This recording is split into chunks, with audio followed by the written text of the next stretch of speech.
Hey guys, tonight we're diving into something intense. Imagine waking up in the middle of World War II. You've just been thrust into a brutal world where survival is a daily battle. The smell of damp earth, the distant echoes of gunfire, is your new reality. You open your eyes for the first time, still groggy, and there's no time to adjust. You're in it now. It's not just the fighting you have to worry about, but the unrelenting chaos, the hunger, the disease, and yes, the madness. And here's the kicker, you probably won't survive this. But before you get too comfortable, take a moment to like the video and subscribe, but only if you genuinely enjoy what I do here. Go ahead, share where you're watching from, and what time it is locally. It's always cool to see how far these stories travel now. Dim the lights, maybe turn on a fan for that soft background hum. And let's ease into tonight's journey together. The day begins without fanfare. You wake up, and for a moment, the world feels normal. The air is cool, but not too cold, and the earth beneath you feels solid. But that sense of normality quickly fades. You're not in the safety of home. You're on the front lines of a war. That seems endless, and you have to learn how to survive it. You look around. The landscape is a mix of rubble and trenches. It's difficult to imagine this once was a peaceful place.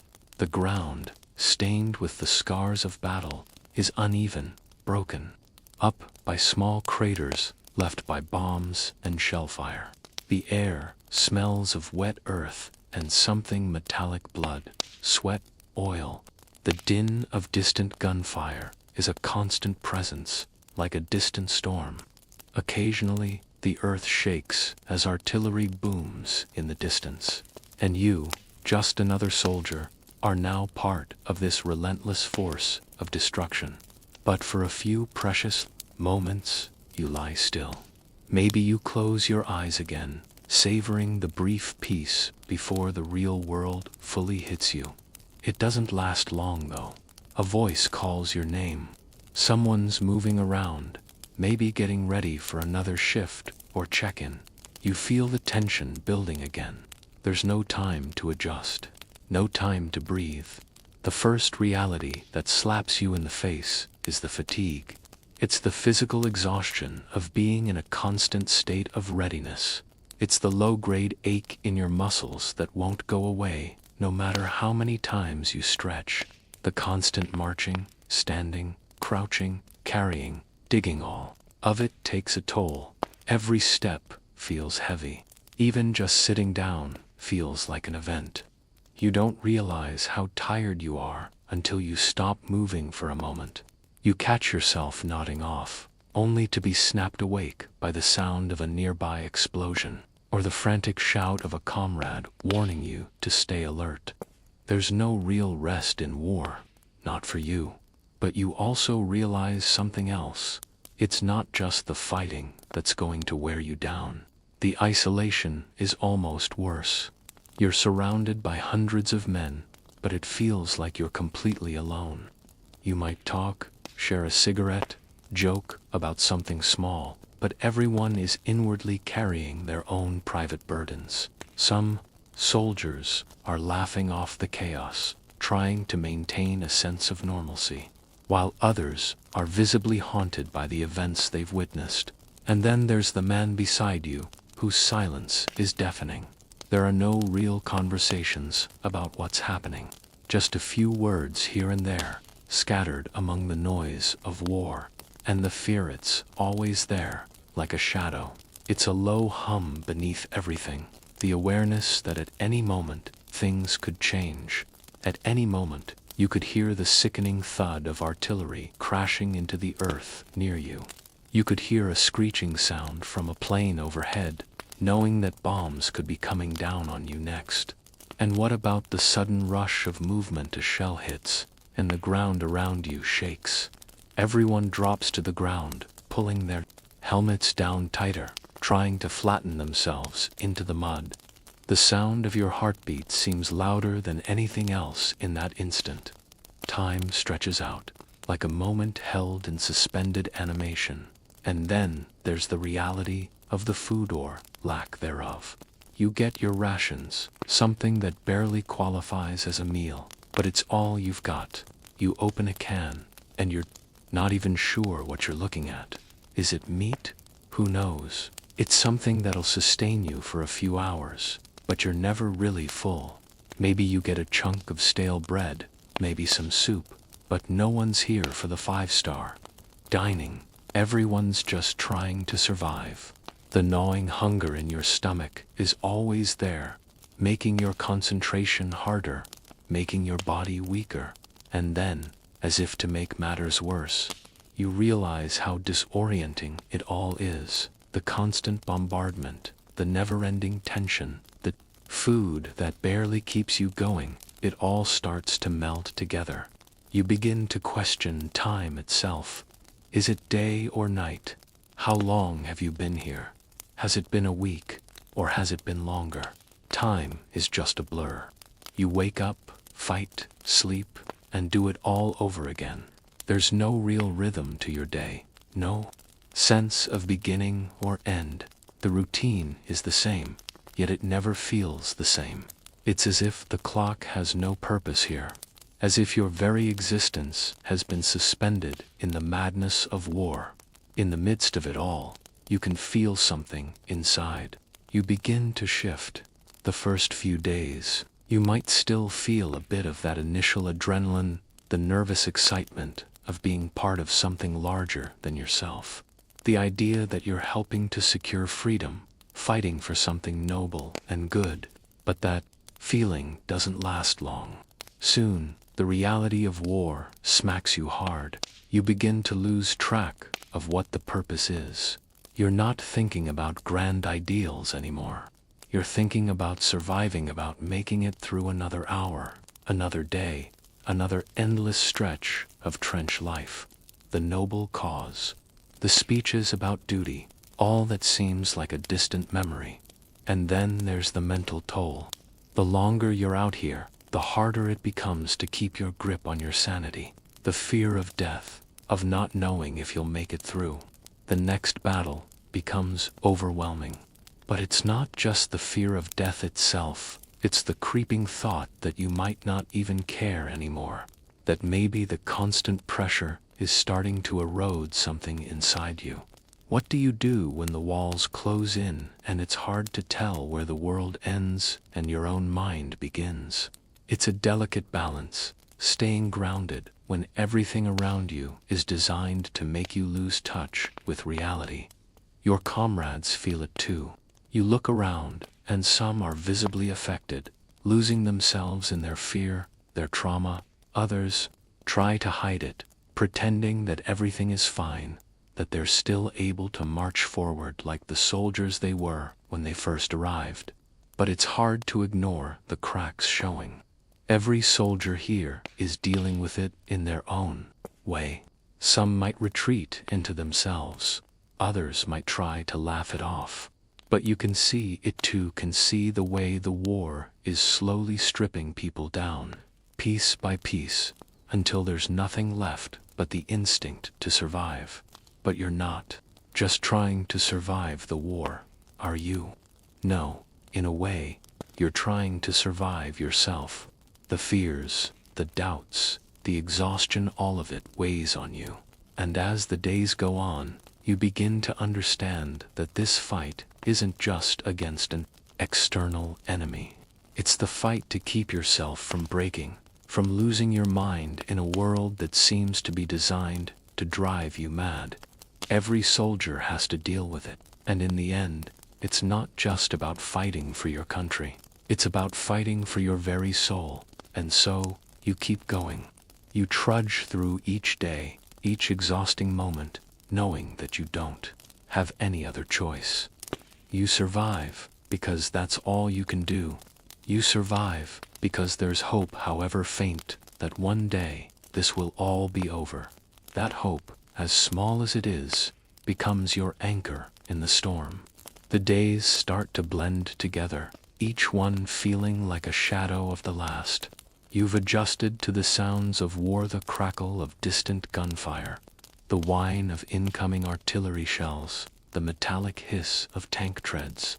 But now, the most dangerous enemy of all begins to make itself known: fatigue. You can feel it creeping into your bones, wearing you down bit by bit, until the very idea of moving seems like an impossible task. You've been awake for what feels like days, maybe. It has been an. Your body begins to reject the idea of continuing, but still, you push forward, because there's no other choice. The exhaustion isn't just physical, it's mental too. Your mind, once sharp and alert, is starting to fray at the edges. You're forgetting simple things, things you never would have imagined forgetting back home. You've lost track of your pack. Your helmet feels too tight. You can't remember when you last had a full meal or a decent night's sleep. You've lost count of the days spent on the front lines, the endless struggle to keep your wits about you in a world that seems determined to push you over the edge. But even in the midst of this, there's something familiar about it, something you can't quite place. Maybe it's the way you instinctively check your surroundings, or the way your heart races when you hear a noise, even if it's just a bird flapping its wings in the distance. It's a kind of hyper-awareness, a survival instinct that's been honed over the past few weeks or months. It's not normal anymore to feel safe. Your body, your mind, they've adapted to a constant state of readiness, and you don't know how to turn it off. The enemy is always close, always waiting. And it's not just the enemy soldiers you have to fire, it's the environment itself. The trench you're holed up in is a perfect example. Mud and water seep into everything, making it hard to move without slipping or getting stuck. The walls are collapsing, the timbers sagging under the weight of constant rain. There's nowhere to go, nowhere to hide. You can barely stretch your legs without hitting the soldier next to you. But you make do. You always make do. That's what the war has taught you. Adapt, survive, keep going, no matter how much you want to collapse. And then, of course, there's the disease. You've heard about it from the older soldiers, those who've been here longer than you. Malaria, dysentery, typhus, the list goes on. You've seen men fall ill and disappear into the field hospitals, only to return looking like ghosts. It's not just the physical toll of constant combat that's dangerous. Disease spreads in these conditions like wildfire. The trenches are breeding grounds for illness, with stagnant water and unsanitary conditions everywhere. And even though you know it's coming, you can't escape it. It feels like a ticking clock, a silent predator waiting to catch you when you least expect it. You try to wash your hands, try to stay clean, but the dirt, the grime, the filth are always there. It feels like the war itself is attacking you in every way possible, mentally, physically, emotionally.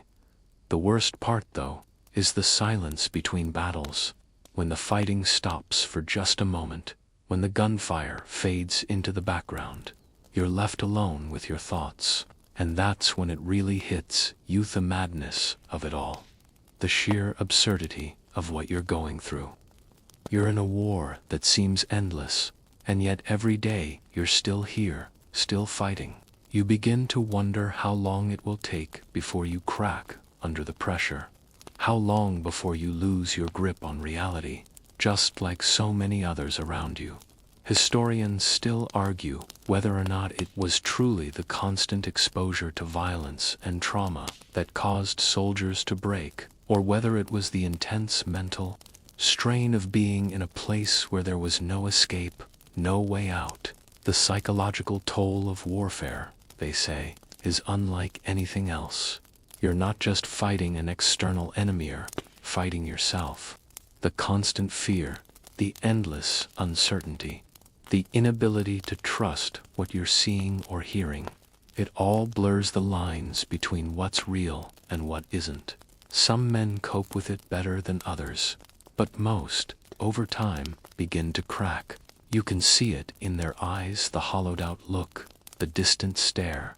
It's the kind of look that makes you wonder how much of yourself you'll lose before this is all over. It's not just the soldiers who are affected, though. Everyone. In the war, from the high-ranking officers to the civilians in the cities, feels the weight of the conflict. The mental strain is universal. You can see it in the way people talk, in the way they move, in the way they look at each other. The war is everywhere, and it changes everyone it touches. Some are lucky enough to escape it physically, but no. One walks away unscathed. In the trenches, there's no room for luxury. There's no space to sit down and relax. No time to ponder what might have been. The days are a blur of work and survival, with occasional bursts of action, often followed by long stretches of waiting.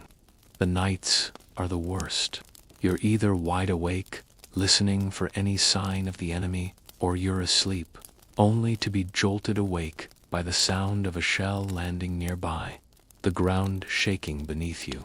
You try to find moments of peace where you can, whether it's chatting with the guy next to you, looking at the sky for a few seconds, or closing your eyes and pretending you're somewhere else. But those moments are few and far between. The reality of the war always creeps back in, whether you want it to or not. You can't escape it. You can't shut it out. But that's the thing about survival, isn't it? You don't have to like it, you don't even have to understand it, but you keep going, because there's nothing else to do. You move from one moment to the next, one day to the next, just trying to keep your head above water. And every time you think you can't go any further, somehow, you do.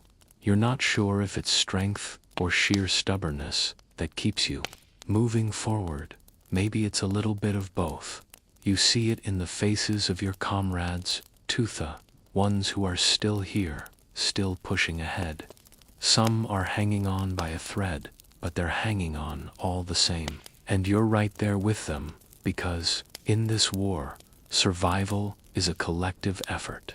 You're all in this together, whether you like it or not.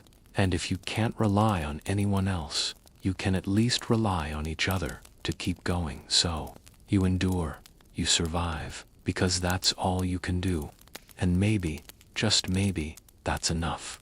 The days drag on in a blur of exhaustion, and just when you think it couldn't get worse, the next enemy presents itself. Disease. Sure, you've been briefed on, if everyone has. Malaria, dysentery, typhus. You've seen men drop out of line, their faces ashen and pale, their bodies growing weaker with each passing hour. But you never really understand the full extent of how it feels until it starts to creep up on you, until you realize you're one cough, one fever away from being pulled off the line, carted away to a field hospital where the real fight begins. Only, here's the catch, getting sick doesn't mean you're out of the war. It just means you're fighting a different battle now, one that might claim you even quicker than a bullet.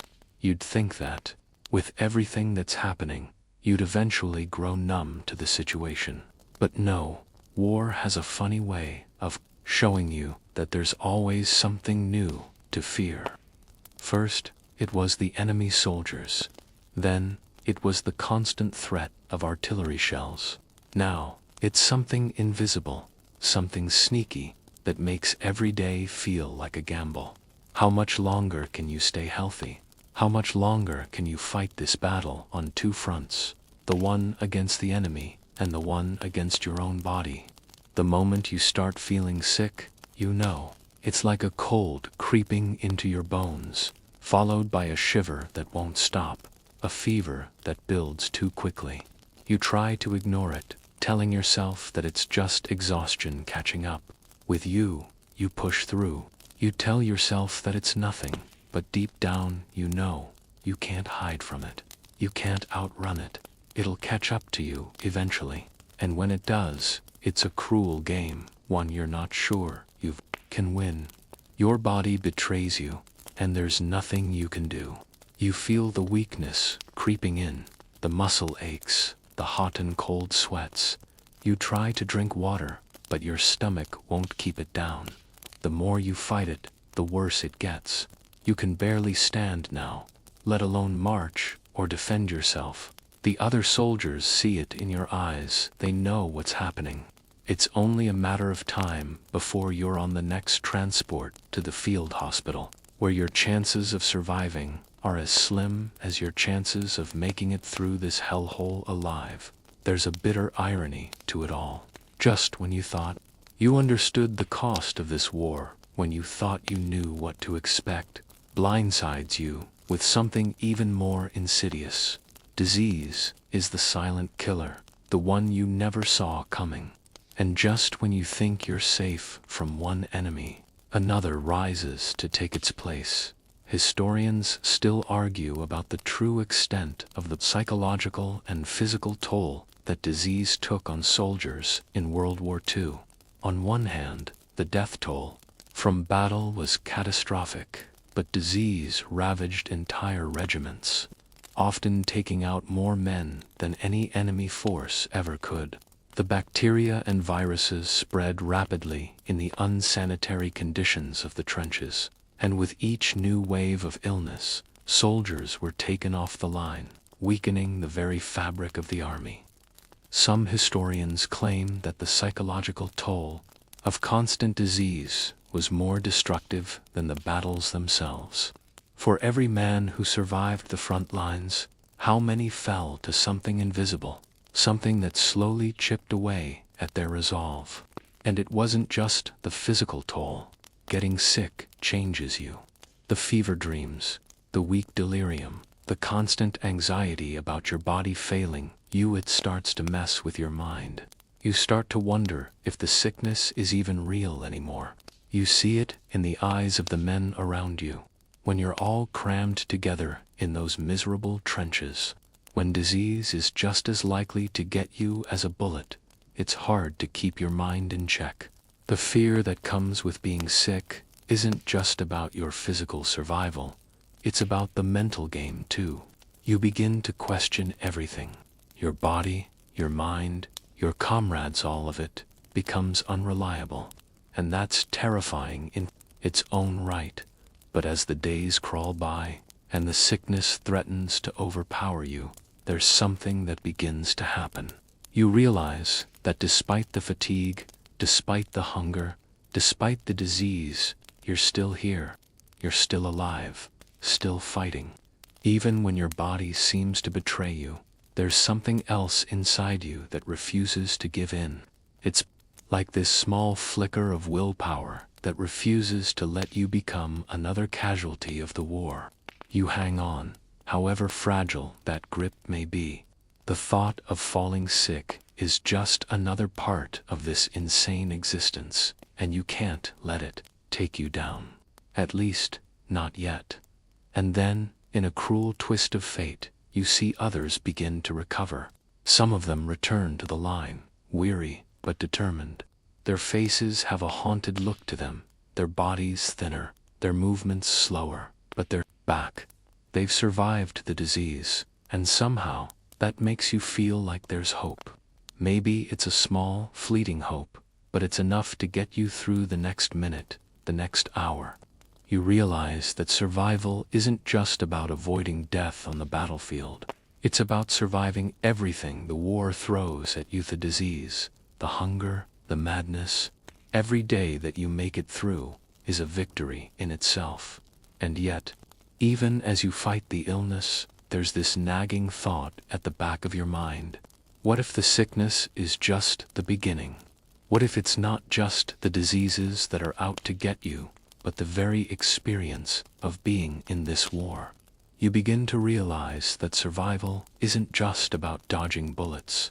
It's about keeping your mind intact, keeping yourself from breaking down. You begin to wonder how many men will leave this war physically intact, but broken on the inside. How many will return home only to find that the horrors of what they lived through will never leave them. War is the enemy, But in a way, so are the small, invisible things, the infections, the diseases, the mental strain. Every soldier is fighting a battle that no one can see, a battle to stay sane, to keep moving, to hold on to what little remains of their humanity. You don't just fight for victory on the battlefield, you fight for the chance to walk away, to make it out whole, or at least as whole as anyone can be after all this. You've been living in this strange, suspended state for so long, it starts to feel like the rest of the world has faded away. It's as if time has stopped, and the only thing that matters is the trench you're stuck in, the mud, the cold, the unrelenting fear, but the constant pressure of survival wears on you. It's not just about fighting the enemy anymore. It's about the toll this war is taking on your body, your mind, and even your soul. Every day that passes feels like it takes a piece of you with it.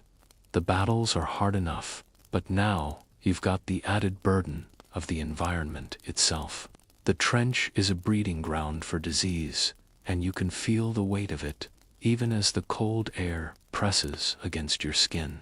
You can't escape it. The mud is relentless, seeping into your boots, your uniform, even your thoughts. It's a cold, damp nightmare that seems endless. You've heard the term trench foot before, but now you experience it firsthand. The constant moisture begins to gnaw at your feet, a slow, creeping pain that starts to set in when you least expect it. At first, it's just a minor discomfort, an itch, or a slight soreness, but soon it escalates. You feel the cold creeping into your bones, the wetness that makes it hard to move your toes. You try to dry your feet when you can, but there's never enough time, never enough warmth. The cold bites deeper with every passing hour, and before long, it feels as if your feet are no longer your own. It's a strange, almost numbing sensation, a mix of pain and discomfort that doesn't seem to go away. You've seen it happen to other soldiers. One moment, they're marching beside you, and the next, they're limping, unable to stand without support. Trench foot doesn't just hurt, it cripples you, physically and mentally. It's a constant reminder that war is more than just bullets and explosions. It's about the land itself, the terrain that grinds you down with every step. It's the mud that keeps pulling you back, the cold that numbs your limbs, and the constant wetness that won't let go. It's the kind of suffering that makes you question how much longer you can last. And yet, despite everything, you keep pushing on. You know that no matter how bad it gets, you have to keep moving. Because if you don't, the war will swallow you whole. So, you make your peace with it. You tell yourself that this is just part of the experience. You deal with the pain, the discomfort, the endless wetness, because there's no other choice. Survival is the only option. But it's not just the physical toll of the trenches that gets to you. The mental strain is just as brutal. You're constantly on edge, your nerves raw from the tension. Every sound is a potential threat, every shadow, a possible enemy. You've grown accustomed to the feeling of adrenaline rushing through your body, ready to jump at the slightest movement. But it's not just the fear of being shot at or bombed that wears on you, it's the uncertainty, the not knowing what's coming next, the waiting, the silence that can turn deadly in an instant. And it's this constant mental pressure that begins to eat away at you. You start to wonder if you're really here, or if this is all some kind of strange dream that you can't escape. The exhaustion, the fear, the constant tension, it all begins to blur together, making it difficult to remember what life was like before the war. You try to hold on to something, anything, that might remind you of who you were before this nightmare began. But the memories are fading. They feel like distant echoes now, barely within reach. Historians still argue over how much the environment itself influenced the soldiers during World War II. Some say that it was the psychological weight of the constant bombardment and battle that drove soldiers to madness, while others believe it was the environment, muddy, cold, unsanitary, that did just as much damage. The constant exposure to harsh conditions, the inability to rest or recover properly, created an atmosphere of despair. Some soldiers left the front lines physically unscathed, only to return home mentally broken. The constant battle against the environment itself, the trench foot, the frostbite, the relentless discomfort, was a war in its own right, and it was one that few survived unscathed. And yet, even with all of this weighing on you, there's something about the camaraderie that keeps you going. In the worst of moments, when the trench seems to close in around you and the weight of it all feels unbearable, you look around and see the faces of your comrades. They're just as tired, just as worn down as you, but there's a shared understanding.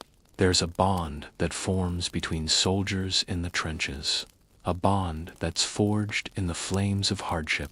You lean on each other, not just for survival, but for something more, something intangible, something that keeps you human when everything else is trying to strip that away. The man next to you offers a quiet smile, and for a moment, the war fades, the hunger, the cold, the pain, it all becomes a little less important. You know that it's still there, lurking in the background, but in that brief moment of connection, you feel a flicker of hope. Maybe you can make it through this. Maybe you'll survive. But survival isn't just about getting through the next battle. It's about getting through the next moment, the next breath. It's about holding on to whatever small piece of yourself you can, no matter how fleeting that might be. You try to keep going, one step at a time, one moment at a time. And when you can, you hold on to the bond you share with the men around you, because it's the only thing keeping you from completely falling apart. In the end, it's not the battles you win or lose that matter. It's whether or not you can still hold on to something that makes you feel like you're still a person, still capable of hope, even in the most desperate of circumstances. You've been at war long enough now that it starts to feel like you're living in a different world. The outside world, the one before the war, seems more and more like a memory, fading into the background. The constant tension, the noise, the fear, these are the only things that feel real anymore. But as the days bleed into weeks and the weeks into months, you start to notice something strange happening within you. There's a shift. Maybe you don't notice it at first, but after a while, it's undeniable. The war doesn't just take your body or your mind, it begins to chip away at your very humanity. You've heard stories of soldiers who lost themselves in the madness of war. You've heard about men who couldn't return to normal life because the war had twisted them into something else entirely. And as time goes on, you begin to understand. You start to feel the pull, the temptation to give in to the madness. It's not just the endless sound of gunfire or the smell of death that gets to you. It's the isolation, the loneliness that comes from living in a world where every day is a fight for survival. When you don't know if you'll make it through the next hour, let alone the next day, it starts to feel like you're losing touch with reality. Sometimes, it's the little things that break you, the way your body starts to feel like it doesn't belong to you anymore, the exhaustion that never seems to end, the constant pain that becomes your new normal. But there are other things too, the way your thoughts get muddled, like you're drifting in and out of sleep, never fully awake. You try to stay focused, to stay sharp, but it's getting harder. You know you're not the only one feeling this way. The soldiers around Euthos who've been in this hellhole as long as you, they're slipping too. Some of them have already given in to it. You see it in their eyes. a dull, lifeless stare, a kind of emptiness that can't be filled by anything. It's not just the physical toll, the disease, or the constant fear of death. It's the way the war twists your mind, wears it down until you can't even recognize yourself anymore. And yet, you keep moving, you keep surviving, because that's what you do. You push forward, even when it feels like your very soul is being torn apart. Then, there's the madness. It comes in waves, unpredictable and overwhelming. 1 minute, you're walking along, keeping to your duties, keeping your head down, and the next minute, you're struck by this overwhelming sense of dread. It's not the fear of dying that's something you've come to accept, but it's the fear of losing yourself, losing the person you were before all of this. It's the fear of becoming numb, of forgetting what it means to be human. There are moments when it feels like you're losing touch with time itself. Was it morning or night when you last checked? How long has it been since you heard a laugh or saw a friendly face? The days blur together. You start to forget what it felt like to smile, to experience joy, the constant stress, the grinding battle against fatigue and disease. It starts to wear you down in ways you didn't expect. You might hear someone's voice, someone you've known for a while, and it takes you a moment to place them. You realize you've started to forget things, faces, names, even the feeling of the sun on your face. And that's when it hits you. You're becoming one of them. One of the soldiers who snap. One of the men who break under the pressure. You can't avoid it. The war doesn't just break you physically. It breaks you spiritually, emotionally, psychologically. It chips away at your very identity until you're no longer the person who enlisted, the person who had hopes and dreams. You're just a soldier, a thing designed to fight and survive. And that's all. Historians still debate the extent to which World War II affected the soldiers psychologically. Some argue that the trauma of the war was so deep, so all-encompassing, that it left scars that never healed. Soldiers came back, but they were never the same. Others suggest that the stress of constant battle, the anxiety, and the isolation contributed to what would later be called combat fatigue, a term that barely scratches the surface of the horror many soldiers lived through. Those who made it through, who returned home, did so with scars that no one could see. And for those who didn't, the war didn't just take their lives. It took their minds, their very sense of self. It's the sound of a plane overhead that jolts you back to reality. You look up, your heart racing, your breath catching in your chest. It's a split-second panic, a reaction you've had 100 times before. The fear isn't just about the bombing, though. It's that brief, fleeting moment when you're reminded of what you've become, the soldier who flinches at the slightest sound, the person who's lost touch with the world outside the war, the person who's afraid that, no matter what happens, they won't be able to go back. Not fully, not ever. You tell yourself that you can keep going, that you can keep fighting. But each time, it feels a little harder. The battle is no longer just against the enemy, the disease, or the cold. It's against yourself, your mind, your soul. You begin to wonder, what happens when you can't fight that battle anymore? What happens when the only thing left to fight is the emptiness inside? It's easy to romanticize survival, to imagine that the end of the war will be the end of your struggles. But you know better. You know that for many, the real battle begins when the fighting stops. Coming home isn't a victory, it's a whole new kind of war. And who will you be when you get there? You've seen the enemy close up now, in ways that you never imagined before you were thrown into this hell. You've heard the stories from the older soldiers, the ones who've been in these trenches longer than you. They talk about tactics, about strategies, and even about the sheer cruelty of war. But there's something they don't talk about, something that's not in the manuals or the briefing papers. It's the quiet art of camouflage, the hidden skill of disappearing in plain sight. You know that survival depends on more than just being faster or stronger. It depends on how well you blend in with your surroundings, how unnoticed you can be when the enemy comes close. You've watched other soldiers become masters of this strange art. They've learned how to hide, how to make themselves invisible in a world that constantly threatens to expose them.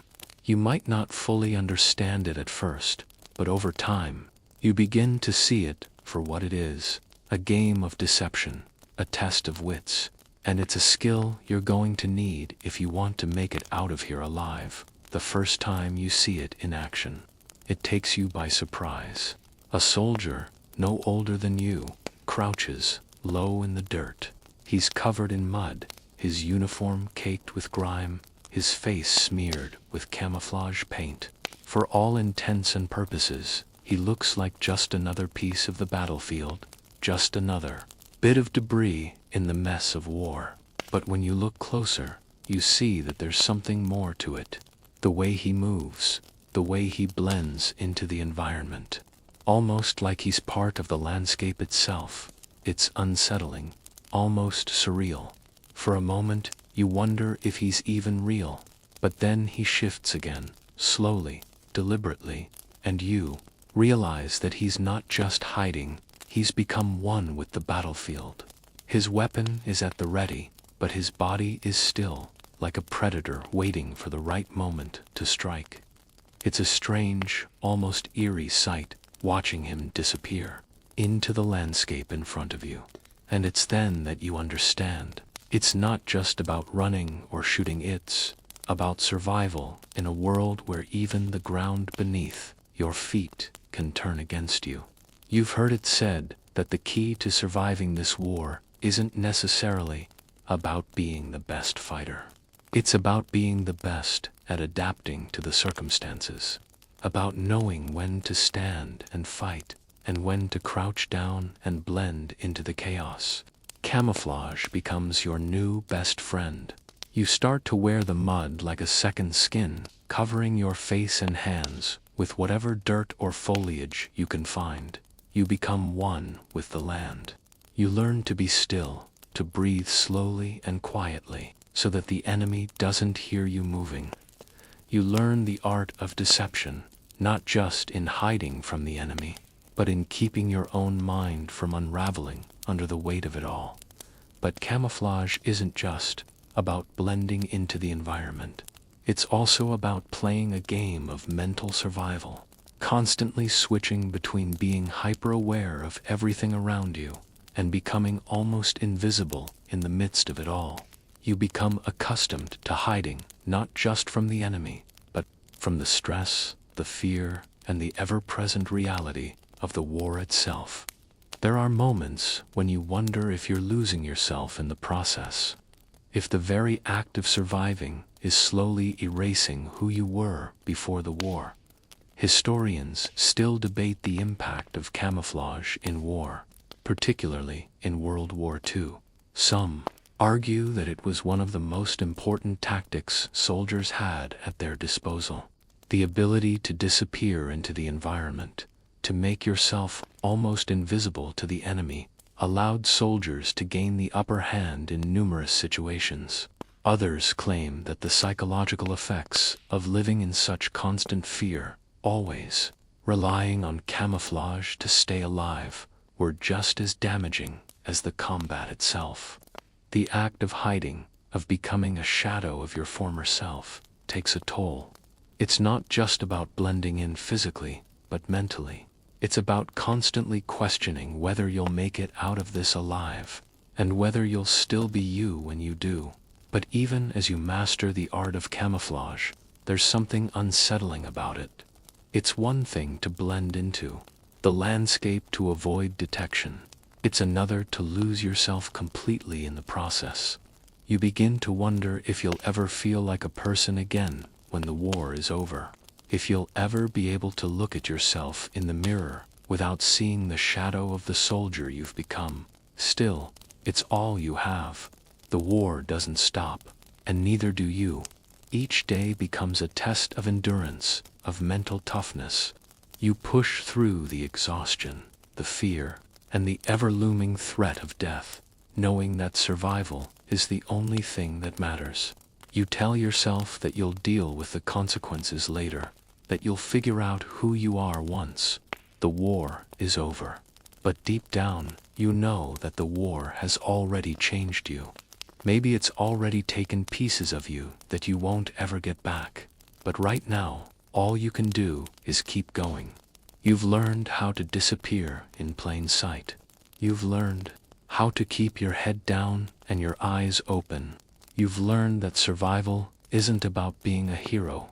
It's about being smart, about knowing when to fight and when to stay hidden.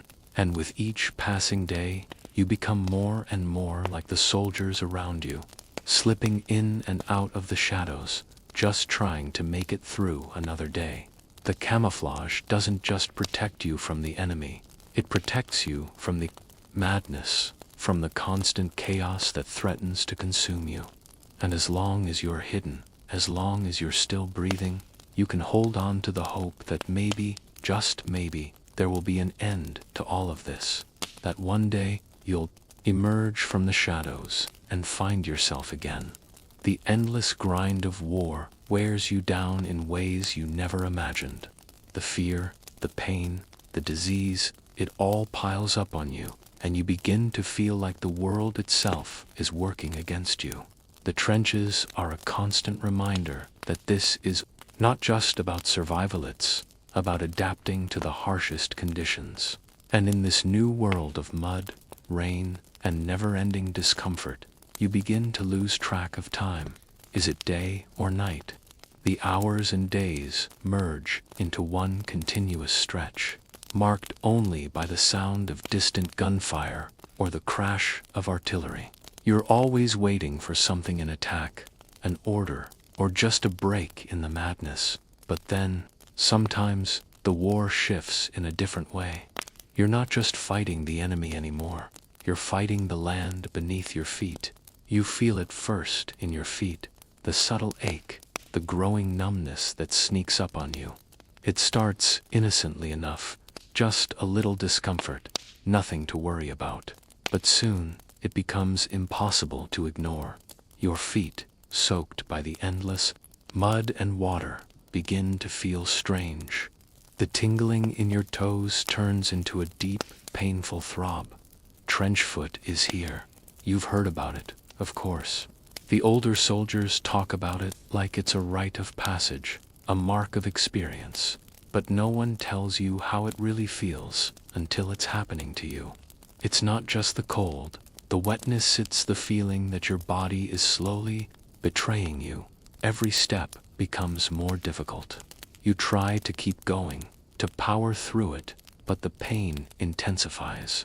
The skin on your feet begins to soften, then break down, leaving raw, sensitive flesh exposed to the elements. Your boots are too tight, too soaked, and with each movement, you feel like you're walking on a razor's edge. The irony of it is staggering. Here you are, surrounded by the brutal machinery of war guns, bombs, tanks, sand, yet it's the very ground beneath you that's out to get you.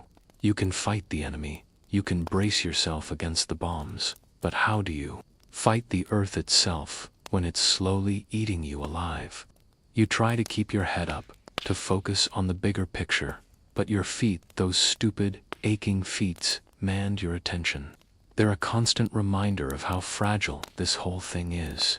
How even in the midst of battle, the war is still something that can wear you down, bit by bit, until you're no longer sure if you'll make it to the next fight. You've seen men fall because of trench foot. One moment, they're with you, fighting alongside you. The next, they're pulled from the line, carried off to a makeshift hospital, their feet wrapped in bandages, their faces pale from the pain. It's like a slow, insidious kind of injury, one that doesn't kill you immediately, but wears you down over time until there's nothing left. And then you hear the stories about how some men were left to suffer in silence, unable to get proper treatment, their feet rotting away in the trenches until they couldn't walk at all. They were removed from the front lines, but not because they were killed or wounded in battle. No, they were sidelined by the very land they were fighting on. It's a cruel twist of fate, and yet, even in the midst of this physical torment, you keep going. You have no other choice. Your comrades are still fighting, still moving forward, and you can't afford to let this slow you down. So, you keep going, one step at a time, gritting your teeth against the pain. The wet, soggy boots, the numb feet, it doesn't matter. You tell yourself that if you just keep moving, it'll get better. That somehow, if you push through it, you'll make it. It's what you have to believe, because if you don't, you'll break. Historians still debate the psychological toll of trench foot during World War II.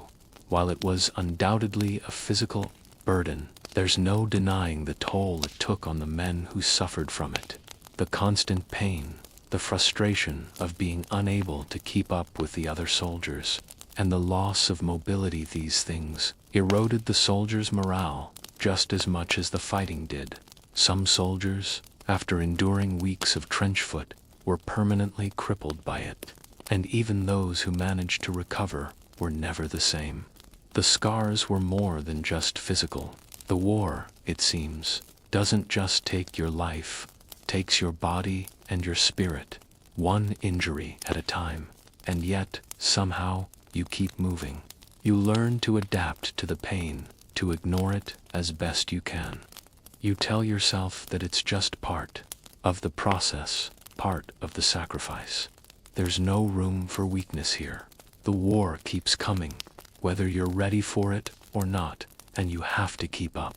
The enemy won't stop, so neither can you. You look around at the other soldiers, some of them hobbling on injured feet, others pushing through their own pain. You begin to realize that survival isn't just about fighting the enemy.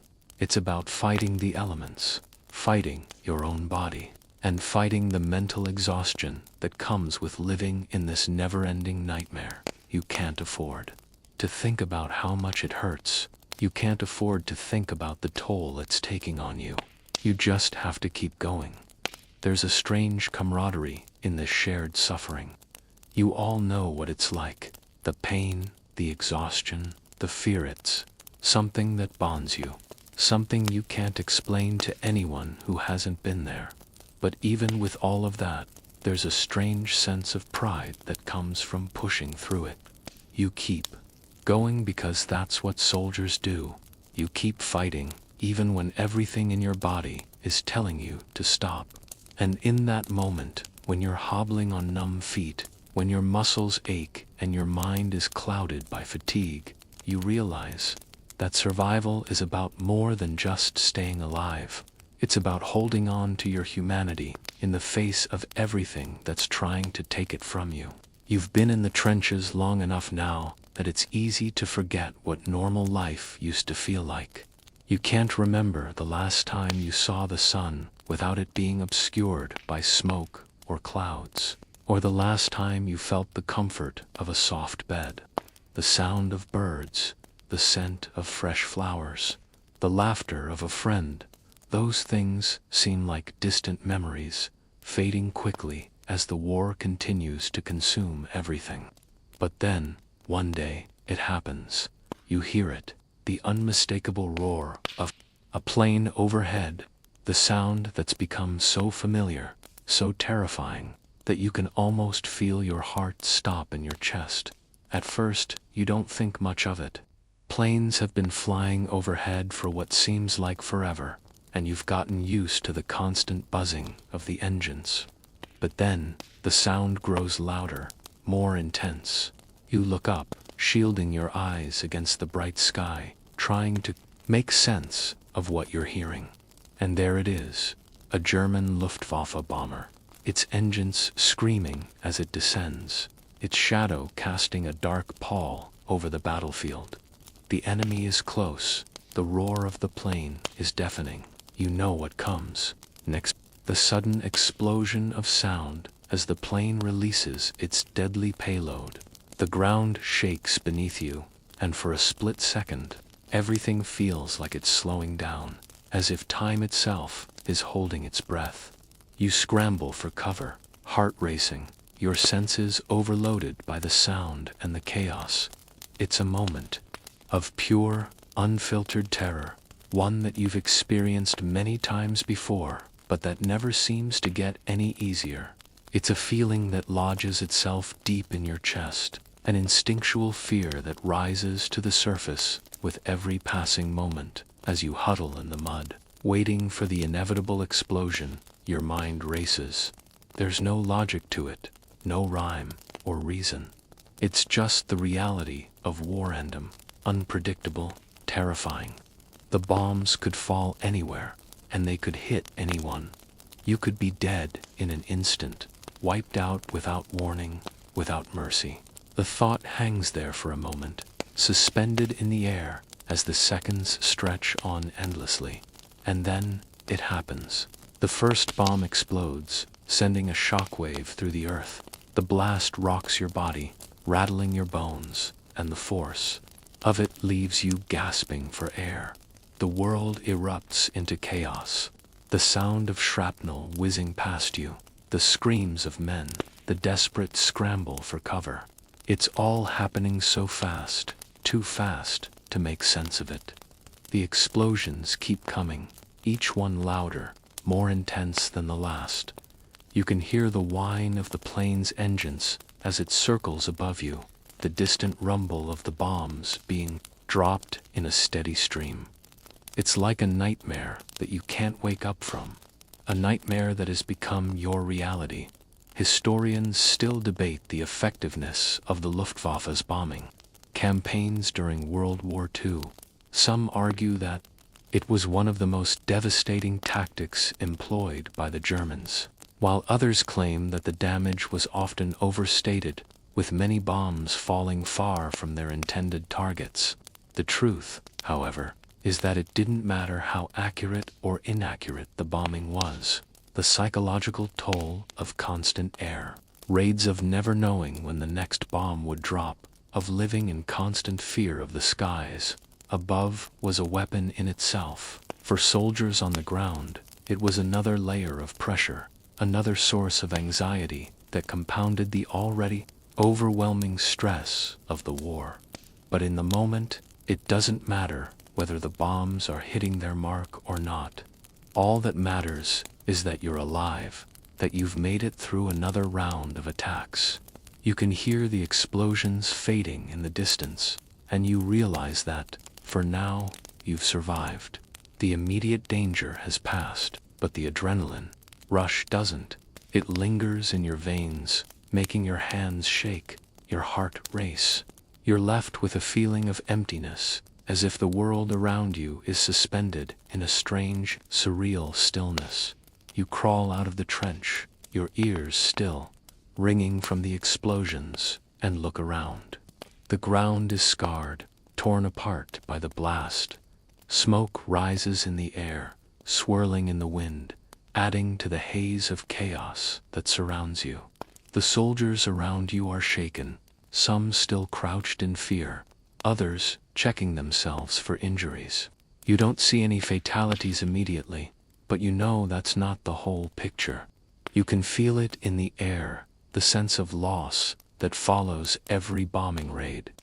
There's no time to check in with everyone, no time to grieve for the fallen. You don't even know who's still with you until you can get a moment to look around, and then, just as quickly as it started, the bombing stops.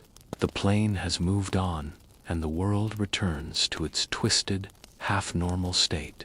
The sounds of the battlefield resume distant gunfire, the thud of artillery, the murmurs of soldiers going about their business. But inside you, something has shifted. The terror, the panic, it lingers. You can't shake the feeling that the war is never far from your door. The enemy is always there, above you, below you, around you. Even when the bombs stop falling, the fear remains. You know that tomorrow could be just like today, or it could be worse. The uncertainty is the one thing that's constant, but you keep going, because that's all you can do. In this war, survival isn't just about being strong. It's about being able to endure, to survive not just the physical blows, but the emotional ones as well. The fear, the panic, the moments of sheer terror, they're part of the process, part of the cost of survival. And no matter how many times you face them, you learn to live with them, to push through. You learn to breathe through the fear, to keep moving forward. The war isn't over. It never is. You know that. But every moment you survive, every day you make it through, you hold on a little longer. You hold on to the hope that maybe, just maybe, this will end. And when it does, you'll be there to see it. The weight of the war is becoming something you can't shake. It's not just the physical exhaustion anymore, though your body feels it more with each passing day. It's not just the constant danger, though you're aware every minute that it could be your last. It's something deeper now, something insidious, something that wears away at the very core of your being. It's the emotional toll of living in a world where nothing feels permanent, nothing feels certain. You know, you're surrounded by men who are just as lost as you. Each of you trapped in this endless cycle of violence and fear. The victories feel hollow now. You've learned that winning a battle doesn't necessarily mean the end of the war. There's always something more to do, something new to worry about. The small triumphs of a successful push forward, a well-executed strategy, a tiny step in the right direction, they don't hold the weight they used to. Instead, they feel fleeting, easily overshadowed by the next danger that arises. You start to wonder, what are we even fighting for anymore? The silence between battles, when it comes, is just as heavy as the fighting itself. In the rare moments when the gunfire fades into the distance, when the explosions cease for just a while, you're left with the eerie sound of your own thoughts. There's no escape from the memories, no way to quiet the constant hum of anxiety that settles deep in your chest. You try to distract yourself, focus on the mission, focus on the men around you, but the reality of what you've been through starts to hit you in ways that nothing else does. The weight of the violence, the brutality of what you've witnessed, it starts to catch up with you. You see the same thing happening to the men around you, the ones who started out strong, who carried themselves with a kind of quiet dignity, are starting to crumble under the pressure. Their faces are hollow now, their eyes distant, as though they've seen too much to ever be the same again. You can't help but wonder if you're heading down the same path. You can feel the cracks in your own mind, the creeping doubt, the mental fatigue. It's not something you talk about, not something you admit, but you feel it. Everyone does. You see it in the soldiers' eyes, the constant battle against fear, against isolation, against the unknown. And yet, no one really speaks about it. The mental toll of the war, the psychological damage that it's inflicting on everyone involved, it's something that isn't talked about in the same way as the physical injuries, but it's just as real, just as dangerous. Some men break under the strain, retreating into their own minds, losing their grip on reality. You can see it happening, even if no one is willing to say it out loud. You see the soldier who's stopped talking, stopped interacting, who just stares at the ground for hours, unable to focus on anything. You see the men who flinch at every loud noise, their eyes wide with panic, their bodies trembling with an unseen fear. And you realize something. This isn't just about surviving the war. This is about surviving yourself. It's easy to focus on the physical battle, the guns, the bombs, the blood, but it's the internal war, that's the hardest to fight. It's the battle against your own mind. It's the struggle to hold on to a sense of self when everything around you is trying to strip it away. You've heard stories of soldiers who return home but never really come back. They're never the same. They've seen too much, felt too much, and when the war ends, they find that the real battle has only just begun. Historians still argue whether the psychological damage of war is something that can ever truly be quantified. Some say it's impossible to measure, that the effects are so deep, so ingrained, that they can never be fully understood. Others argue that the long-term mental health consequences of war should be treated just as seriously as physical injuries, if not more so. The scars of combat, those that are invisible to the eye, can last a lifetime. Many soldiers returned home from World War II only to find themselves alienated from the world they left behind. They had fought in a war that didn't seem to end, and now they were trying to navigate a world that felt foreign, a world that didn't understand what they had gone through. As the days wear on, you realize something important. There's no easy way out. There's no quick fix. You don't just wake up one day and feel better.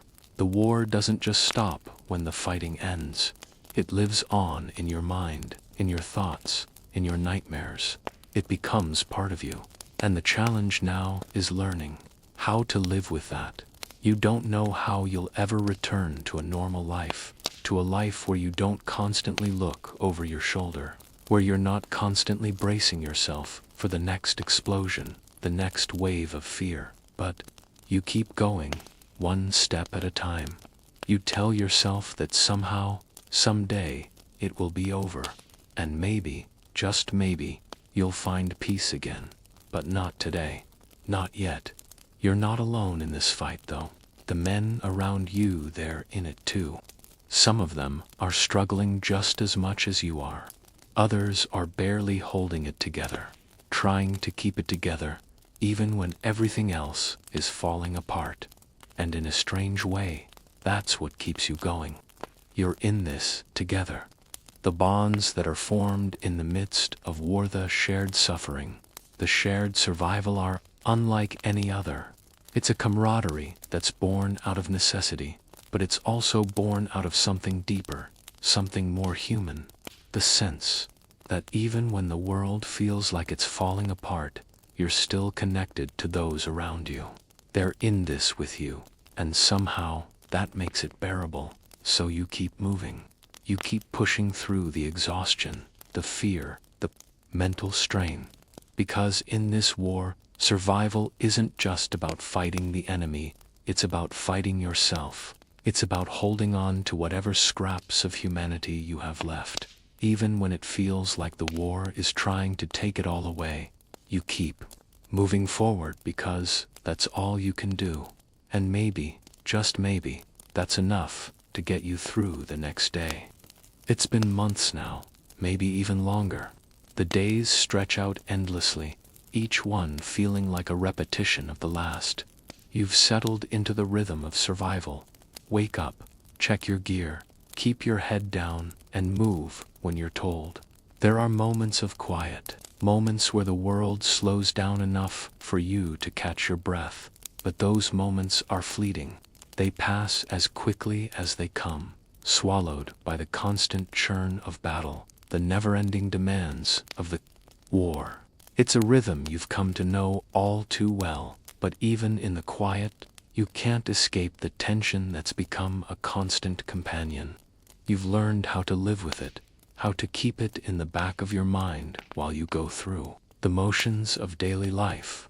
But it's always there, lingering just beneath the surface, ready to spring forward at a moment's notice. You've come to realize that this is what war does to you. It doesn't just take your body, it takes your mind. You're always alert, always expecting the worst. And when the worst doesn't come, it leaves you wondering when it will, or if it will at all. The problem isn't just the fear of battle, though that's a part of it. It's the isolation, the sense of disconnection that comes with living in a world where survival is all that matters. You're surrounded by soldiers, yes, but it's not the same as being with your family or your friends. There's a distance between you and the men around you, one that grows wider with every passing day. Everyone is in their own head, their own private hell, and though you might talk, though you might share a smoke or a quick laugh, it never feels like you're really connected. You've seen how it happens, how the war distances you from everything, from the people you were before, from the life you used to know. You're not just fighting the enemy anymore. You're fighting the war itself, the way it changes you, the way it makes you lose touch with who you are. The moments when you feel truly connected to the men around you are rare, but they still happen. They happen when you're in the thick of it, when the fighting is so intense that nothing else matters but survival. In those moments, when everything is stripped away, you're reminded of why you're here. Not for glory, not for honor, but for each other. In the heat of battle, when the noise becomes deafening and the world seems to close in on you, it's your comrades who keep you grounded. It's the knowledge that they're there beside you, facing the same danger, that keeps you from losing yourself in the chaos. But once the battle is over, once the dust settles, those bonds feel fragile. The war doesn't stop when the fighting ends. It doesn't take a break. It lingers in your mind, in your body, in your every thought. And you begin to wonder what happens when the war is over, when the bombs stop falling, when the gunfire fades into silence. Can you ever go back to the way things were? Can you ever return to a life where the constant fear of death isn't hanging over you, where the world isn't divided into moments of life and moments of death? The mental toll of war is something you didn't fully understand when you first enlisted. You came here with an idea of what it would be like, the glory of battle, the camaraderie of the soldiers beside you, the sense of purpose that comes from fighting for something greater than yourself. But no one tells you about the price. No one tells you that war doesn't just leave you with scars on your body. It leaves scars on your soul. It eats away at your sense of self, your connection to the world, until you're not sure who you were before all of this. And when the war is over, when the fighting has stopped and the world moves on, you'll still be here. You'll still carry the weight of everything that's happened. The sounds of the battlefield will fade, but the echoes will remain, playing over and over in your mind. The faces of the men who didn't make it, the memories of what you've seen it, will all stay with you. A constant reminder of what war does to you. To everyone who survives it, historians still debate the psychological effects of warfare on soldiers, especially in terms of what happens when the war ends. Some argue that soldiers who've experienced such intense trauma can never fully reintegrate into civilian life. Others believe that, with proper support, soldiers can eventually find a way to heal. But one thing is certain: the scars of war don't disappear when the fighting ends. They don't go away just because the peace treaty is signed. And for many, the real battle begins when they return home. You've seen it happen before: men who returned home from war only to find themselves lost in a world they no longer understood. They had fought on the front lines, but now they were fighting something much harder: the struggle to reconnect with a life they couldn't remember. The noise, the fear, the constant tension, it all fades, but the residue remains. You realize, with a sinking feeling, that the war doesn't ever truly end. It stays with you, inside you, changing you in ways that no one could prepare you for. And yet, in the face of all this, you keep moving.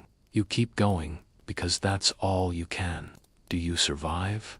You endure. You take it one moment at a time, one day at a time. The war might break you in ways you didn't think possible, but somehow you hold on. somehow you keep going, because survival is all you've got left. And maybe, just maybe, that's enough. But you don't know how you'll ever put the pieces back together. You don't know how you'll ever make sense of what's happened, of what you've lived through. All you know is that, for now, you're still here, and maybe that's enough. The war has become a strange kind of second nature. The sounds of explosions, the distant chatter of gunfire, the ever-present hum of anxiety, they're no longer as jarring as they once were. You've come to accept them, like the constant background noise of a life that's become too complicated to understand. The one sharp sense of fear, of anticipation, has dulled to something you can almost ignore.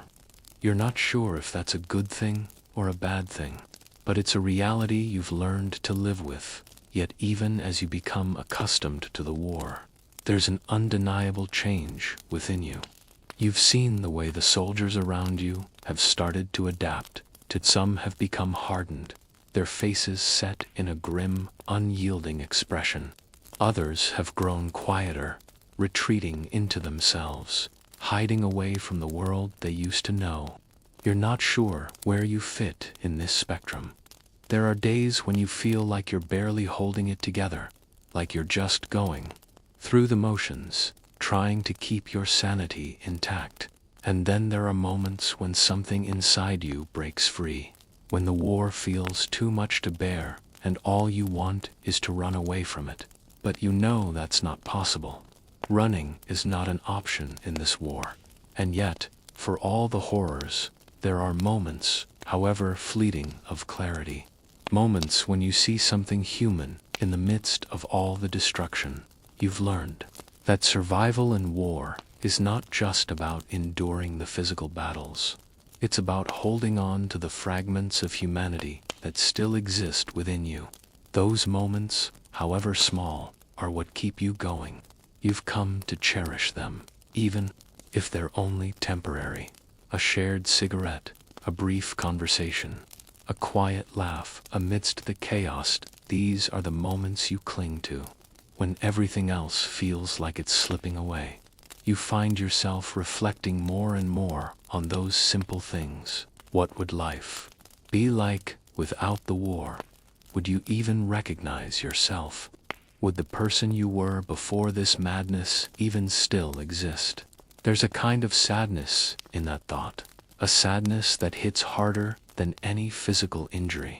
The war has changed you in ways you can't even fully comprehend. The person you were, maybe, they're still in there somewhere, but they're buried beneath layers of fear, fatigue, and trauma. You begin to realize that survival isn't just about fighting for the next day. It's about holding on to whatever part of you is left. The psychological toll of war isn't just about the immediate effects, the fear, the anxiety, the trauma. It's the long-term scars, the things that linger long after the fighting stops. You start to understand that the worst part of war isn't the battle itself. It's the aftermath, the quiet moments when you're left alone with your thoughts, when you're forced to face the pieces of yourself that have been broken, chipped away by the horrors you've witnessed. Historians still argue whether the psychological effects of World War II were felt more acutely by soldiers who were on the front lines, or by those who were far from the action. Some believe that those who spent the majority of the war in combat, seeing the death and destruction firsthand, were the ones most deeply affected. Others argue that those who were left behind, those who lived with the fear of losing their loved ones, experienced a kind of emotional trauma all their own. The reality is, though, that war affects everyone. No one walks away untouched. Whether you're on the battlefield or at home, the mental scars of war are just as real as the physical ones. And as much as you try to keep going, try to push through, the pain, the reality of it hits you. This war has changed you. It's taken pieces of you, your innocence, your trust, your sense of safety, and replaced them with fear, doubt, and a kind of numbness you never thought possible. The war doesn't just leave a mark on the soldiers who fight it. It leaves a mark on everyone, in ways big and small. You begin to wonder if anyone, after all this, can really be the same. Still, there's no going back. The war is still here, still going on, and all you can do is keep moving forward. There's no choice but to survive, no choice but to keep fighting. You can't stop. You don't know what's coming next, but you know that you have to keep moving. You don't know how long you can last, but you keep going anyway, because that's what soldiers do. You keep fighting, even when everything inside you is telling you to stop.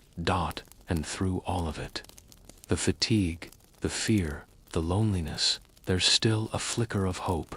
It's faint, almost impossible to see through the smoke and the dirt, but it's there. It's the hope that maybe, someday, this will end. That maybe, someday, you'll be able to look back on this moment in time and find a way to heal. But for now, that hope is a distant dream. All you can do is survive. All you can do is endure. The war has taken everything from you, but it hasn't taken everything. You still have a small part of yourself, a tiny spark of humanity, buried beneath all the darkness. And as long as that spark is there, you'll keep fighting. You'll keep surviving.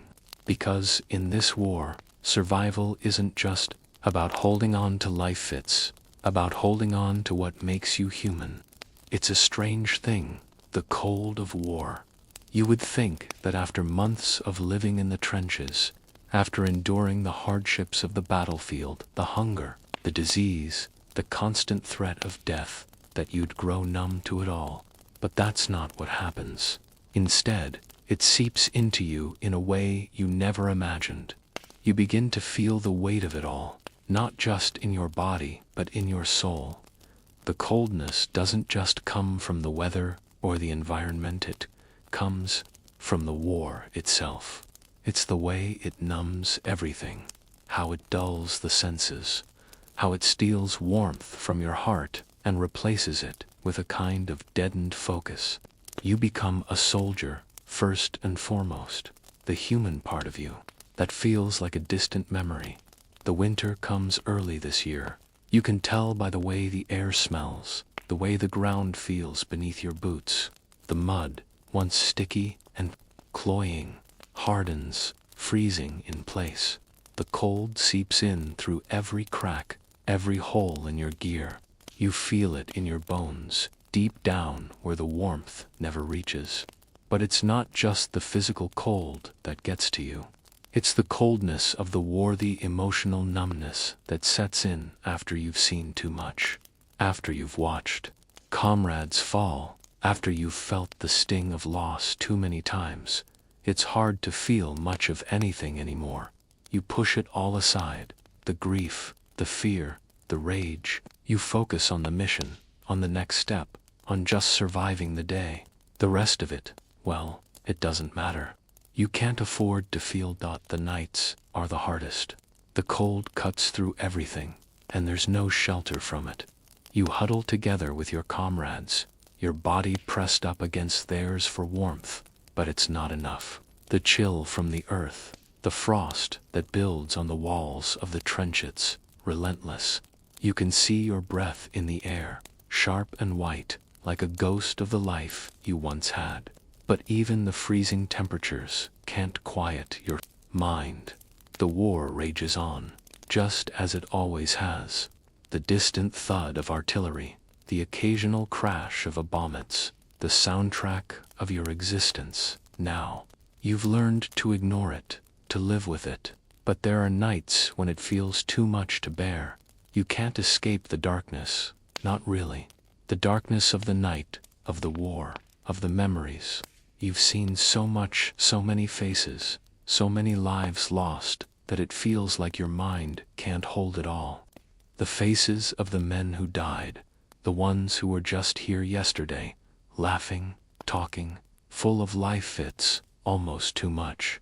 And when the darkness falls and the world goes quiet, you start to wonder, what's the point of it all? The endless fight, the constant struggle for survival, it doesn't make sense anymore.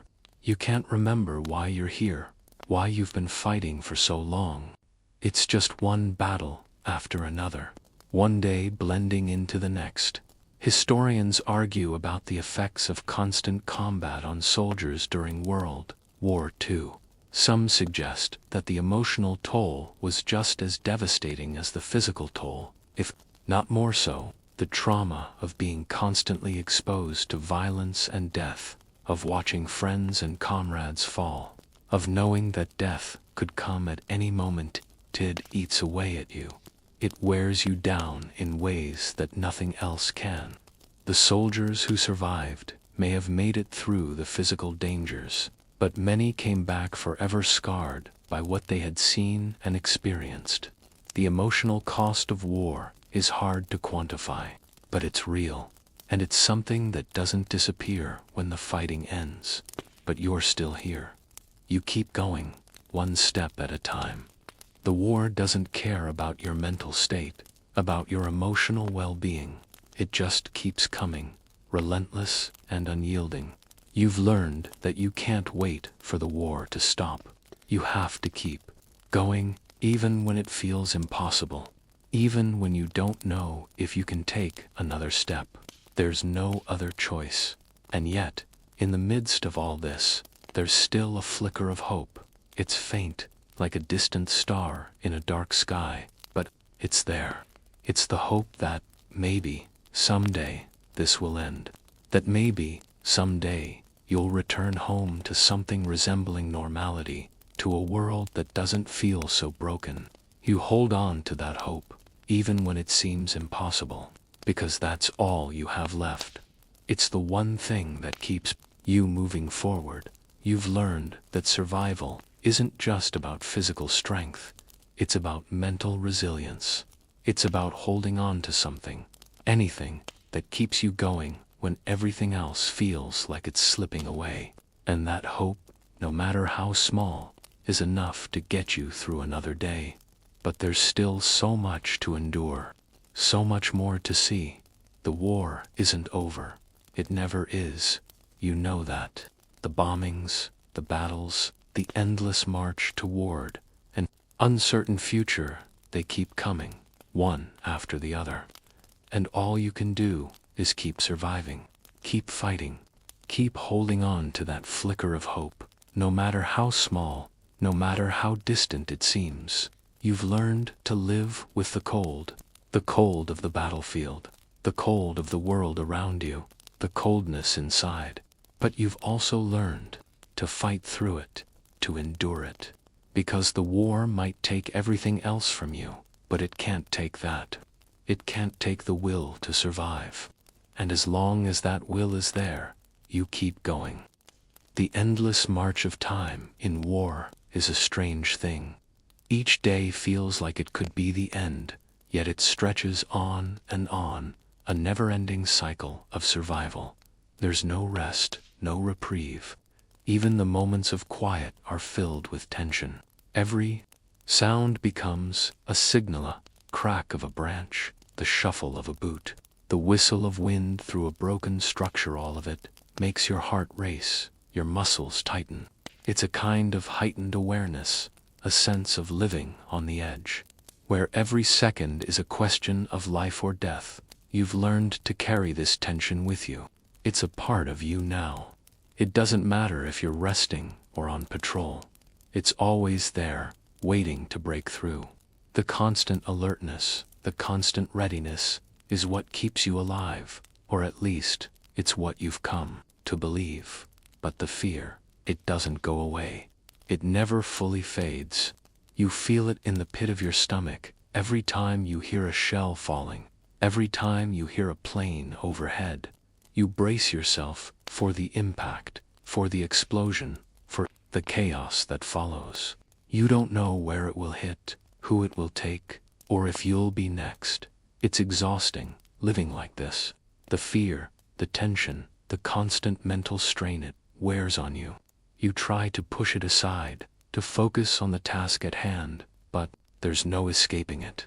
You've seen the toll it takes on the men around you. You see it in the way they move, in the way they speak, or in the way they don't speak at all. Some have withdrawn entirely, living in their heads, retreating from the reality of the war around them. Others have become harder, more cynical, as if they've given up on anything resembling hope. You see it in their eyes. Something has broken in them, something they may never get back, but you keep going. You have to, because that's what soldiers do. Even when it feels like your body is betraying you, even when your mind is unraveling, you keep going. It's all you know, the sense of duty, of purpose, that drives you to take one more step, one more breath, even when everything inside you is screaming for you to stop. You do it because there's no other choice. The war doesn't care about your emotions. It doesn't care about how tired you are, how much you miss home, how much you want to lie down and forget about everything. The war doesn't stop for your mental state. It doesn't stop for anything.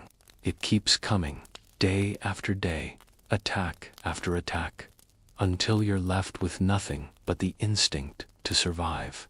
And so, you survive, but at what cost?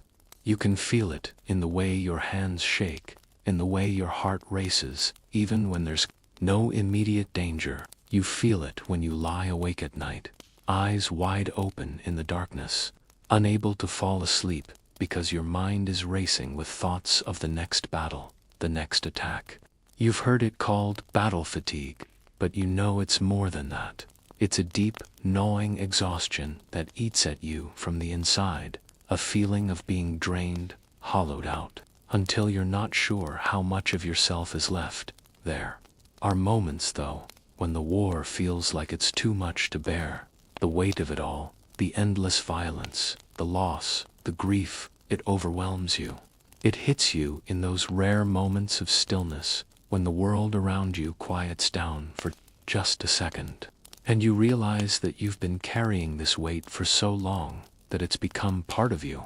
You've seen the faces of those you've lost, heard the screams of men who died in your arms, watched the world around you burn, and somehow it feels like all of that is inside you now, a part of who you are, and yet you still fight, you still push forward.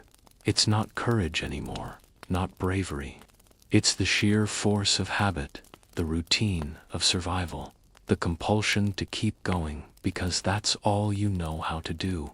You've lost track of the reasons why you're here. You've lost track of the ideals you once fought for. All that remains is the fight itself, the unrelenting cycle of battle and survival.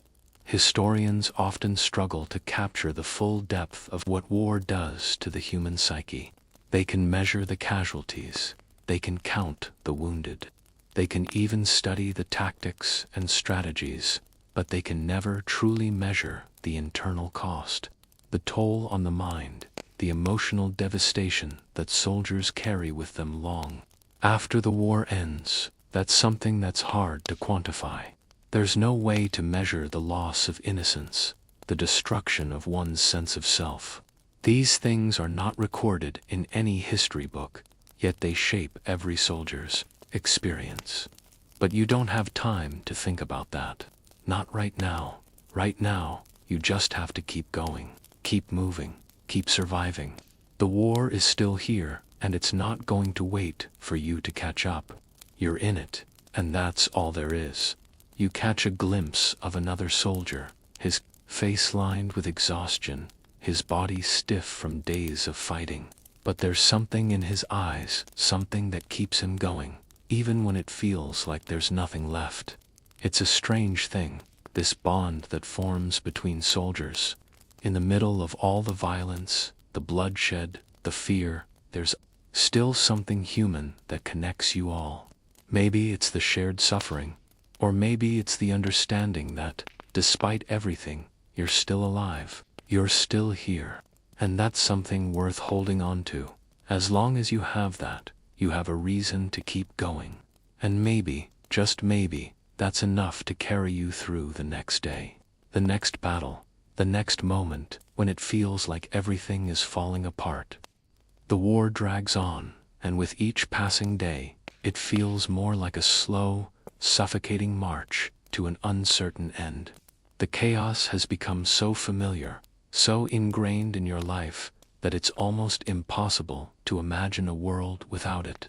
You've seen and experienced things that no human should ever have to face, but here you are, still standing, still fighting.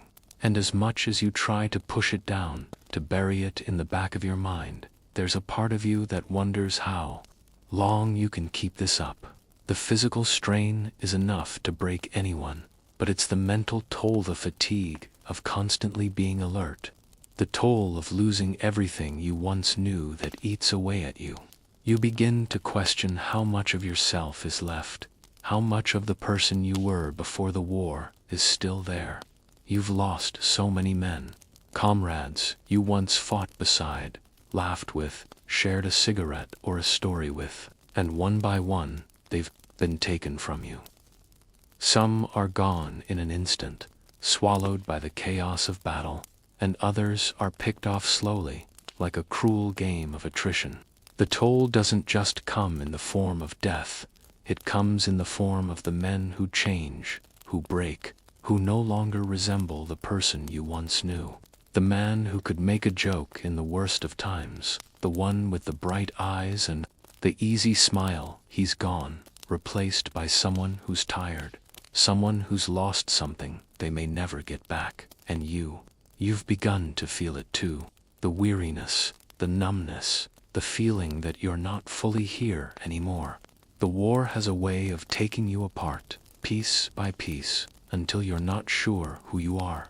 Maybe you've become just another soldier in the crowd, your individuality swallowed up by the weight of the war.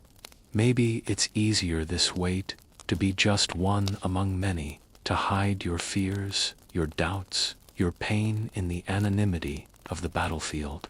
But even in the anonymity, there's a sense of loss. You're lost.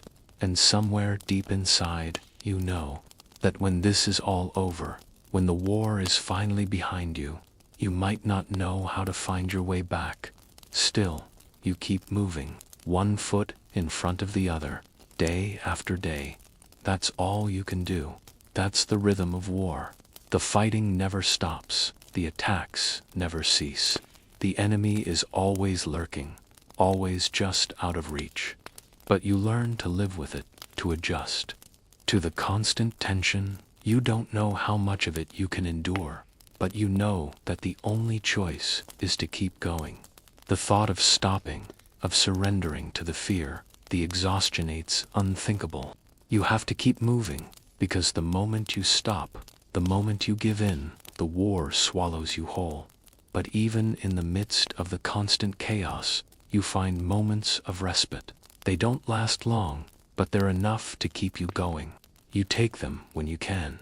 The small victories, the quiet moments of peace that seem so fleeting, are what remind you that there's still something worth fighting for.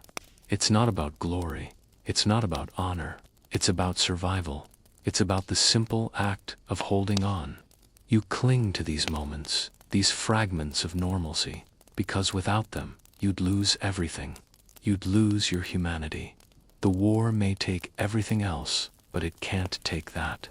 The hope, however faint, however distant it may seem, that one day it will all end, that you will survive this, and that you will find your way back. You hold on to that hope because it's the one thing the war can't destroy. You can't let go of it. You can't let it slip away, no matter how much the war takes from you. Historians debate the impact of war on the soldiers who survive it. They argue whether a soldier ever truly recovers, whether the scars left on the mind can ever truly heal. The trauma, the memories, the losses, they stay with you. Some men find a way to carry on, to find peace in the years that follow. Others are haunted by it for the rest of their lives. The war doesn't end when the fighting stops. It stays with you, lingering in the quiet moments, in the places where the mind wanders, and in those quiet moments, you realize something important. It's not just about fighting the enemy, it's about fighting yourself. It's about finding a way to stay human in a world that stripped you of everything you once knew. It's about holding on to the smallest part of yourself, the part that's still capable of hope, even when everything else is falling apart. So you keep going. You keep surviving. You don't know how long it will last, but you know that as long as you're here, there's still a chance. A chance to rebuild, to heal, to remember what it was like before the war. Maybe, just maybe, there's a future beyond this battlefield. And if that future exists, you'll find a way to get there, one step at a time. But for now, you keep fighting. You keep going, because that's all you can do. You keep moving, because survival isn't just about enduring the war, it's about living through it and finding a way to be whole again, even when everything seems broken. The war finally comes to an end, but it's not the triumphant, sweeping conclusion you imagined when you first enlisted. You'd always dreamed of victory flags waving, crowds cheering, the sound of soldiers returning home to the welcoming arms of their loved ones. But when the fighting stops, it doesn't feel like a victory. It feels like the world has just shifted to a different kind of chaos. The bombings have stopped. The guns have fallen silent. But the silence left behind is even more deafening. You're still here, still standing, but you're not sure what's left of you. The uniform is gone, replaced with civilian clothes, but nothing feels the same. It's as if the very fabric of normal life no longer fits you. You try to reconnect with the world that existed before the war, but it's hard. You can't shake the feeling that you've changed in ways that no one else can understand. How can they? You've lived through things they can't begin to imagine. The faces, the names, the sounds of the battlefield, they follow you, lurking in the corners of your mind, even now, when the war is over. You look around at the people celebrating, at the ones who didn't go to war, the ones who were spared. The horror, and it's almost like they're in a different world altogether. They seem so normal, so carefree, and for a moment, you wonder if you'll ever feel that way again. The world has moved on, but you haven't. You're still carrying the weight of everything that happened, everything you've seen, everything you've lost. The hardest part is that no one really knows what you went through. They can't. They weren't there. They can't hear the gunfire in the back of their mind, can't feel the cold sweat on their skin when they hear a loud noise. They don't know the panic, the fear, the anger, or the confusion. They don't understand what it means to be haunted by the faces of the men who didn't make it, the soldiers who fell beside you in the dirt. They don't understand how you can't shake the feeling that you're still on the battlefield, still trapped in that place where nothing feels safe, where everything is a potential threat. You can try to explain it, but words don't do it justice. The war has left scars that no one can see, scars that go deeper than flesh and bone. Historians still argue about the long-term effects of war on soldiers. Some believe that the psychological damage is permanent, that the trauma soldiers experience in combat stays with them for the rest of their lives. Others argue that with time, some soldiers can heal, that the human mind has a remarkable ability to adapt and recover. But you know better. You've seen it firsthand. You've seen the men who returned home only to find themselves unable to adjust to a world that no longer made sense to them. You've seen them struggle with nightmares, with flashbacks, with the pain of remembering things they can never forget. You've seen them lose themselves in the very world they fought to protect, trapped in a place between war and peace. And then there's you. You've made it through. You're still here, somehow, but you don't feel like the person you were before the war. That person is gone. lost in the trenches, lost in the hell of what you've been through. You don't know how to reconnect with the world, with the people you once knew. They don't know what it's like to lie awake at night, hearing the echoes of gunfire, feeling the weight of the fear that never quite goes away. You try to move forward, to adjust to life after the war, but it's harder than you ever thought it would be. And yet, there's something that keeps you going. Maybe it's the will to survive. Maybe it's the hope that somehow, someday, you'll find a way to make peace with what you've been through. Maybe it's the memory of those moments, the brief moments of humanity, of camaraderie, of connection that keep you from falling into the darkness. You hold on to those memories, even if they're painful, because they're the only things that remind you that, even in the midst of the worst chaos, there was still something worth fighting for. You're not sure what comes next.